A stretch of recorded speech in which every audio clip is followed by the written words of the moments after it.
How did Adolf Hitler, an Austrian who came out of nowhere, succeed in conquering Germany? How did he sow the seeds of hatred and violence? And how did Hitler and the Nazis drag the world into the apocalypse of the Second World War?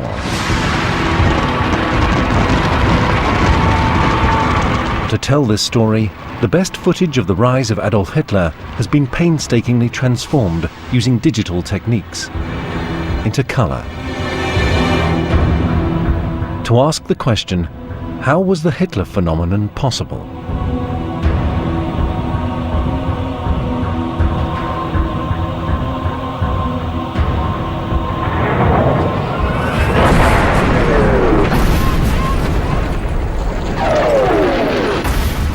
In his book, Mein Kampf, Hitler wrote, "The First World War was the most unforgettable and most sublime moment in my earthly existence." For 4 years, Corporal Hitler was a courier, carrying messages for the Bavarian 16th Infantry Regiment. He ran from trench to trench, delivering the soldiers their orders. It was a dangerous job. He was decorated with the Iron Cross. He always wore his Iron Cross underneath his Nazi Party insignia. During the First World War, Hitler learned utter disdain for the value of human life, as did many other soldiers in this appalling conflict. But it was in the war that Hitler gradually became a fanatical nationalist. Also in the trenches, the confused idea was born that one day he would bear witness and stand up for his companions by getting into politics. Hitler always knew how to exploit his camaraderie with fellow war veterans, as here 15 years later in a speech to workers at the Siemens factory. Volksgenossen und Genossinnen, meine deutschen Arbeiter, ich bin aus euch selbst herausgewachsen, bin einst selbst unter euch gestanden, bin in 4,5 Jahren Krieg wieder mitten unter euch gewesen und habe mich dann durch Fleiß, durch Lernen und ich kann sagen durch Hungern langsam emporgearbeitet. In meinem innersten Wesen bin ich immer das geblieben, was ich vorher war. A succession of events accelerated his political awakening. On the night of the 13th of October 1918, a gas shell temporarily blinded Hitler. He was evacuated to a field hospital and then to Germany. Meanwhile, at the front, the Germans were pushed back and finally capitulated.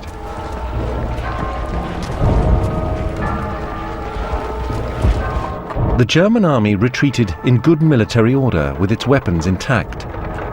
These soldiers never forgot the bitterness of a defeat that was portrayed by extreme right-wing propagandists as caused by Germany's unpatriotic elements, those who negotiated with the enemy.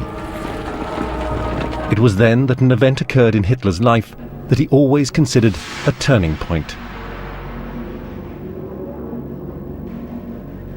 He slowly recovered and regained his sight in the Pasewalk military hospital north of Berlin, where the army treated cases of shell shock. Hitler recounted that when he heard of Kaiser Wilhelm's abdication, the end of the German monarchy, and the armistice of the 11th of November 1918 that marked Germany's defeat, he heard an inner voice. He later wrote, "This voice called to me to free the German people and to restore Germany's greatness." Added to this was one of his enduring obsessions. For him, in 1918, the German eagle was stabbed by the Jews. Anti-Semitism went back centuries and knew no borders. Throughout history, the Jews, whether poor and living in ghettos or bourgeois and assimilated, often became scapegoats in times of crisis. In Russia at the beginning of the 20th century, the Jews were victims of pogroms, massacres.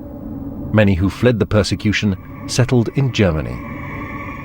The 20th of April 1889, Adolf Hitler was born to a Catholic family in what was then the Austro-Hungarian Empire, in Braunau am Inn, a small town on the border with the German Empire.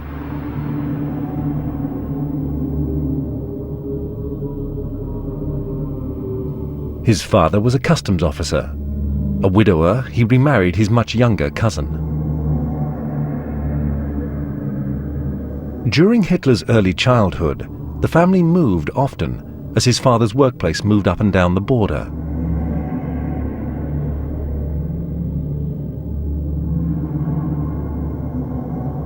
Hitler was a model student during primary school, and at 8 he was an altar boy in this monastery. He sang in the choir and admired the priest's self-sacrifice and sense of mission. He noticed a strange cross upon the monastery's pediment.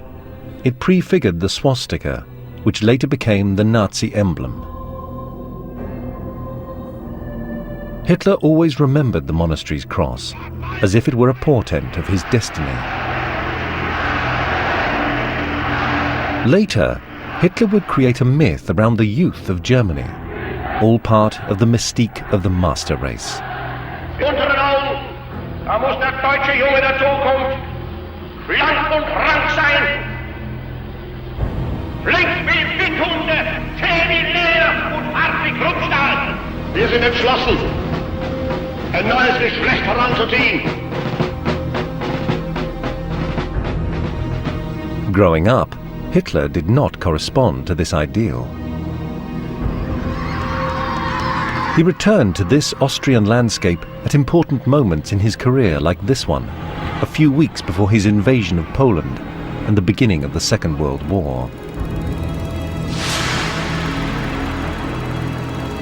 Images of his childhood home, filmed and edited by his mistress Eva Braun, were entitled "The Führer Visits the Homeland of His Childhood, 12th of June, 1939.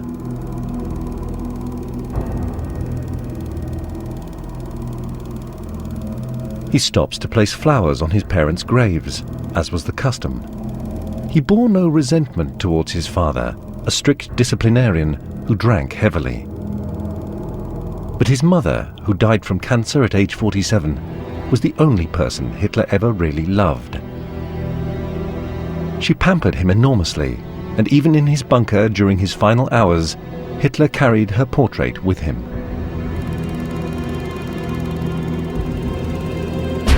Hitler fell out with his father, who wanted him to become a civil servant. But Hitler never went far in school, arrogantly considering himself above the education system.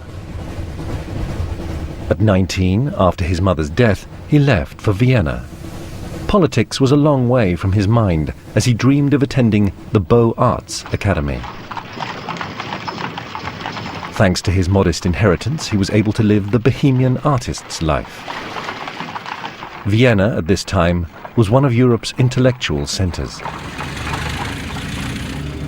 Hitler admired the lifestyle of the upper classes, against which the red flags of the socialist activists were unfurled.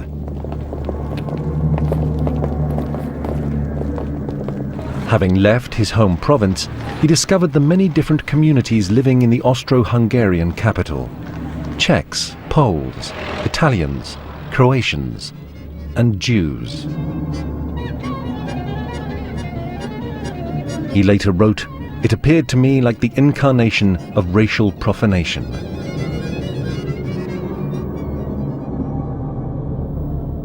He made a try at the Beaux Arts entrance exam, but he barely prepared for it, because despite all his ambition, he had little courage.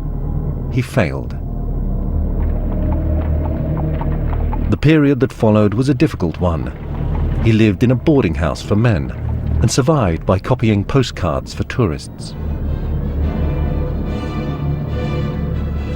With the little money he earned, he attended the opera to hear Wagner, which, as a friend recounted, sent Hitler into a trance.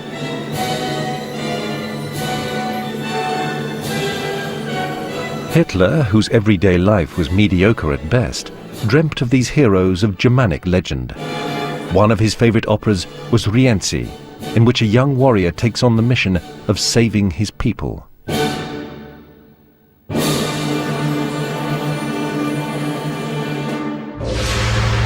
mobilization.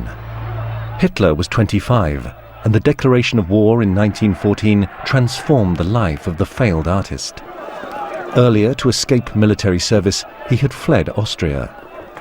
Now he was in Germany, in Munich, swept up in the folly of extreme nationalist sentiment that was hurtling all of Europe towards the slaughter of the Great War.